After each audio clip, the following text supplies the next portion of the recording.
98. Pada bahagian saya akan ceritakan mengenai gambar prototype kami, iaitu portable footrace. Berikut merupakan gambar prototype kepada portable footrace kami. Seterusnya adalah mengenai deskripsi prototype portable footrace kami. Nama item adalah portable footrace, saiz panjang 50 cm dan 30 cm lebar.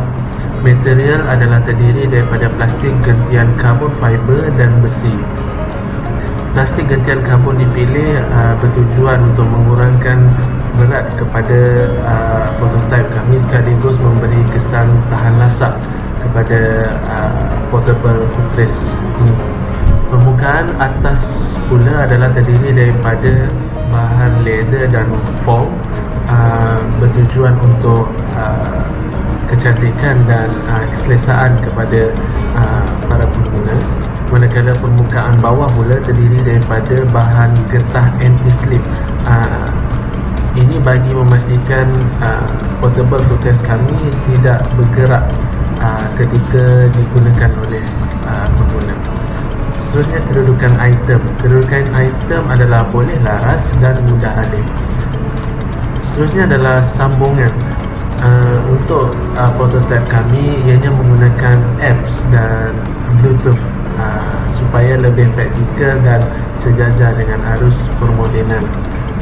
Seterusnya adalah kuasa.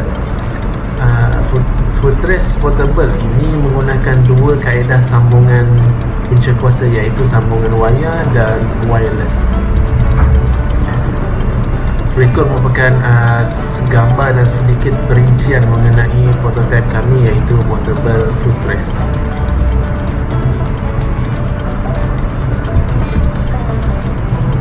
Berikut merupakan gambar prototype kami ketika ianya belum dilaraskan, dan berikut merupakan gambar pandangan hadapan, pandangan kiri dan pandangan kanan.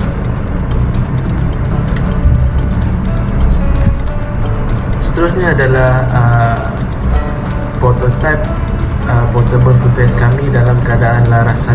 Dalam keadaan laras 1 ini, kadar kecenderungan tapak masih boleh diubah mengikut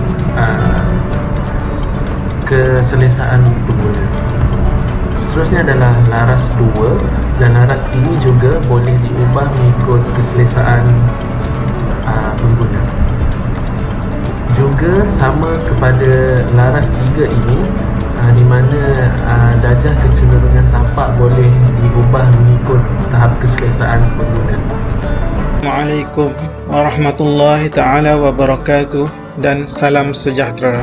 Saya Abdul Aziz bin Manap Elias Ibrahim GB 03578 akan menerangkan bagaimana kami membina produk ini. Jika dilihat pada gambar rajah ini merupakan pandangan sudut sisi footrace yang kami bina. Pertama sekali, untuk membina footrace ini, kami memerlukan 7 kepingan besi untuk dijadikan footrace seperti ini. 4 kepingan besi yang kami guna adalah sama saiz, iaitu yang di atas ini, di tengah 2 dan di bawah. Namun di bawah ini kami meletakkan kepingan besi yang lebih tebal. Baik, 3 lagi kepingan besi yang kami guna adalah sebagai tongkat atau penahan, yang mana ianya boleh dilaraskan mengikut keselesaan para pengguna. Kesemua 3 tempat ini boleh dilaras. Baik, pada bahagian atas pula kami menggunakan getah pelapik tahan gelincir bagi memberikan keselesaan yang maksimum kepada pengguna. Okey, dan jangan terkejut, footrace ini boleh dilipat dan boleh dibawa ke mana sahaja. Ianya sangat ergonomik dan praktikal.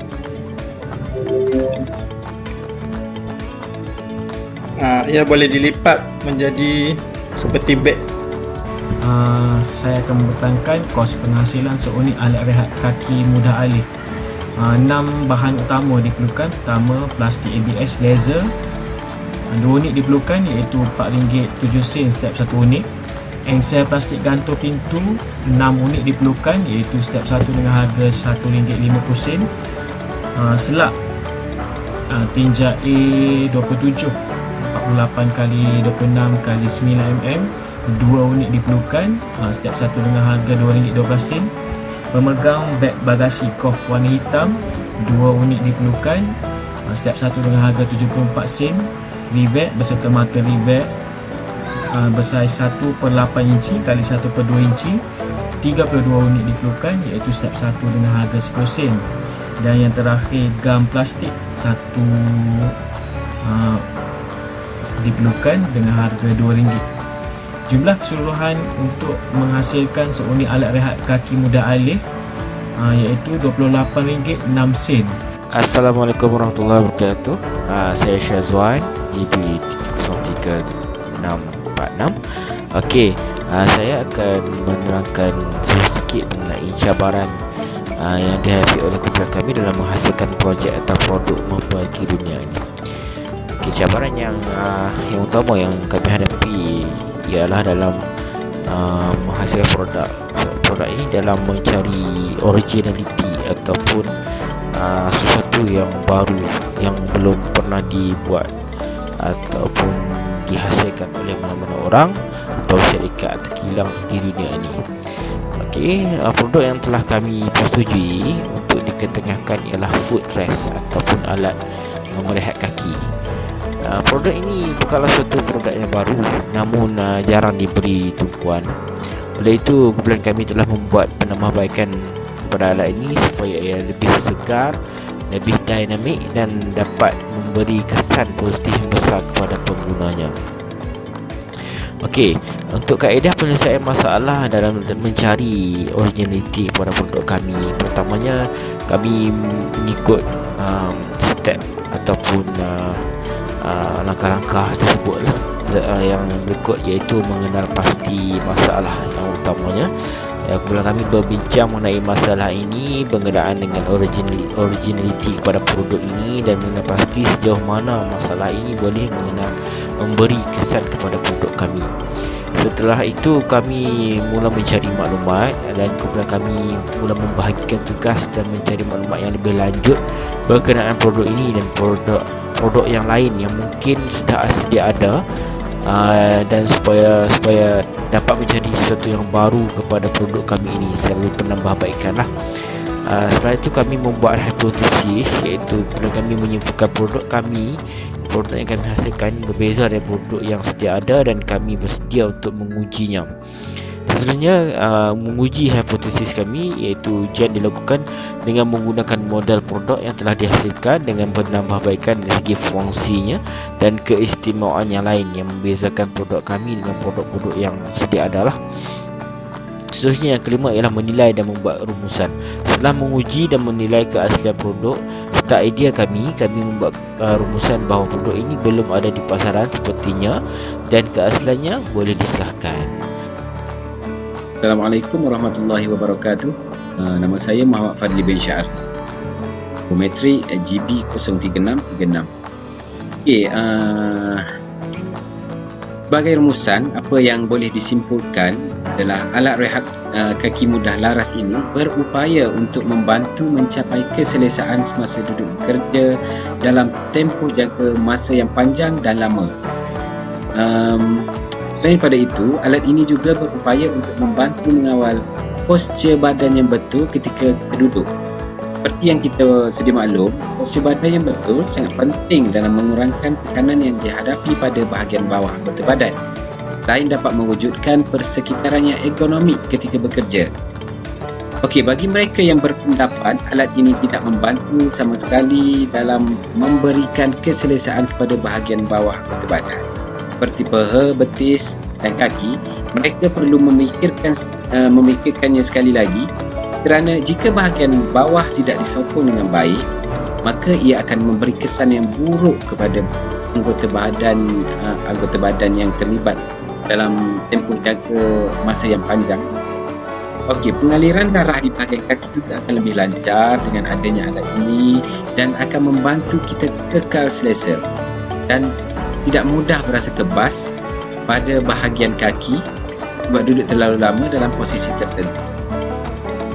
Dengan penggunaan alat ini juga, ia akan memberi kesan yang baik kepada bahagian atas anggota badan akibat kawalan postur yang betul semasa alat ini digunakan. Pergerakan bahagian atas badan akan lebih terjaga, lebih lagi kepada bahagian tulang belakang yang mudah kesan dengan kedudukan yang tidak ergonomik. Jika postur badan semasa bekerja terjaga, maka seseorang pekerja itu sudah semestinya lebih proaktif dan kesihatan pekerja itu juga akan berada pada tahap yang maksimum pada jangka masa yang panjang. Dengan adanya alat ini juga, pekerja akan mampu untuk berdiri dengan lebih lama apabila tuntutan kerja semasa berdiri diperlukan. Jadi alat ini sangat membantu dalam memastikan pekerja mendapat keselesaan walau dalam apa pergerakan ataupun lakuan yang dilakukan. Selain daripada itu, kekuatan alat ini juga adalah ia mampu untuk dilaraskan mengikut fizikal dan kesesuaian seseorang individu. Jadi alat ini sesuai untuk digunakan untuk semua orang yang tidak terkecuali pada sesiapa saja. Selain itu, alat ini juga mudah alih dan senang untuk dibawa ke mana-mana sahaja. Memandangkan sekarang adalah musim pandemik COVID-19 dan untuk bekerja dari rumah, maka alat ini juga boleh digunakan di rumah bagi memastikan